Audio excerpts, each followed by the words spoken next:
backlash those rather than kind of tending towards kind of consolidating the divisions that exist. We need to see ourselves as a side of hope, of future, of freedom. We need to talk to the young people, show them that we are the ones that have solutions for them, that we know their problem, that we want them to be fixed, and for this we need to act. Make them understand we act not by hate against the others, but by love for our brothers, our sisters, and our daughters that are to come. Thank you. So, ladies and gentlemen, thank you very much for this opportunity, and thank you MCC for inviting me to speak. And I'm very happy that here among this circle I can say ladies and gentlemen, because I remember a few years back when I studied at the American Studies faculty at the University of Warsaw, they changed, the dean approved changing the formal greeting to dear persons. You couldn't use ladies and gentlemen anymore, and it was to such extent. I remember being a conservative at this faculty, it meant constant targeting by the faculty, and you had to follow the liberal and leftist idea. And I'm very happy that I experienced this, because it gave me the strength, it gave me the inspiration to fight for conservative values, to join a conservative group in the European Parliament, which I have always dreamt of, because it showed me that I was on the right side, and this is a case worth fighting for, especially for young generation. Because the title of today's panel is Seizing the Opportunity, by us, by young generation. We have already a quite significant older or middle generation of conservatives, but the thing is how we should attract more younger generation on our side.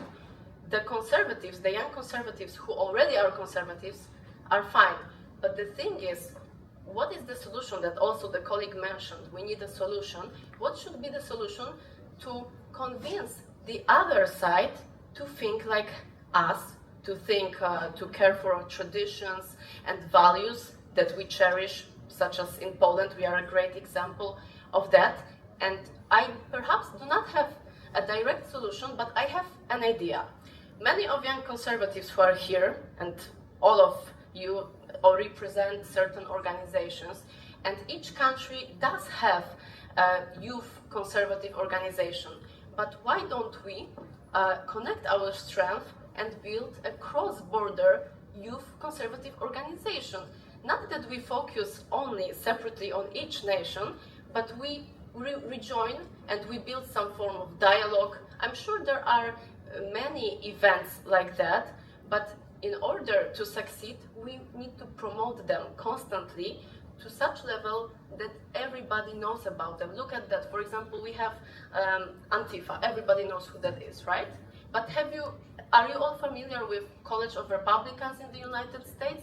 Well, maybe in the United States they are famous, but in Europe we don't really know about this kind of organization. And that's why I think all of young leaders, aspiring leaders, or perhaps not leaders, we should talk together and find some kind of solution to build a cross-nation, cross-border. Dlaczego pani została konserwatystką? Znaczy, jak to się stało? Czy to jest wychowanie? Bo jest taki nacisk środowiska i tak dalej, że idziemy tam jak razem z żeby być grupą. progresywny. Generalnie dlatego, że właśnie wpajano mi, żeby być liberalno-lewicowa na tej uczelni. No i w sumie tak się zaczęłam interesować polityką, jak Trump wygrał pierwsze wybory. I W zaczęłam śledzić. 2016 roku, tak? Zaczęłam śledzić politykę, bo wcześniej się nie interesowałam, miałam 17 lat. I myślę, że ta presja, żeby być progresywnym, liberalnym, to dała mi do myślenia, żeby zacząć analizować fakty. The issue about white British versus foreign born, let's just be very clear about what's happening. For the first time in the entire history of my country, the majority ethnic group will become a minority. This has never happened before. By the end of this century, the white British will represent about 35% of the population.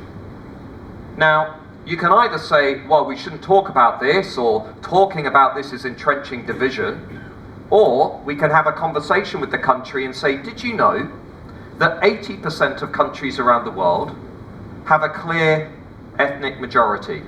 Did you know that 70% of countries around the world have a majority group that represents at least 40% of those countries.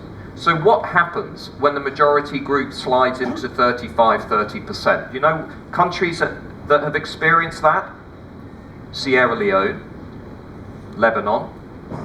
Do you want the United Kingdom to look like those countries? What I'm trying to do is have a national conversation to ask people, is this what you want your country to become? That's not irresponsible, it's not about forcing division, it's saying we have a choice. Minority voters, by the way, also value the demographic composition of their country, because the majority group is the country, is a symbol of the country. Professor Anthony Smith, who was perhaps a leading scholar of nations, said it is the ethnic and cultural core of the nation that gives the nation its distinctive character. Okay. The moment you lose that, you end up losing that nation. So having a conversation with people about, is this where you want to go, I think is the most socially responsible thing we can do. Okay. I was 25 years members of national parliament. When I want to do that, they said, oh, European don't want. Oh, Council of Europe don't want. Oh, all the time we can do nothing. That's why in France, if Marine Le Pen or Jordan Bardella will be elected in 1 year, the first things that we want to do, it's a referendum. And as you know, if you are French, it will be not easy, because the Council of the Constitutional Council, who is completely socialist, said you don't have the right to make a referendum about immigration. That's why I think for France, if we win this battle in the first 20 days, it's okay. If we lost it, we will fail. Because we know from the beginning that the deep state waiting us and will try to block us. And I think that's why I think that we can have success, because the Marine Le Pen, for example, takes so many strikes in face since 40 years that she don't care about the press and she don't care about the deep states. Thank you. Are you off immediately? Once again. Are you off immediately? Oh yes, I am. I'm in a kind of hurry because I have to get back to the parliament. You're okay. the press. Yeah, that's Okay. okay. Oh, no, I'll have So, to grab you another time. Do you have a card? Yep, this is what I'm trying to produce for you. Right here. Thank you. Well done with all the good work you did.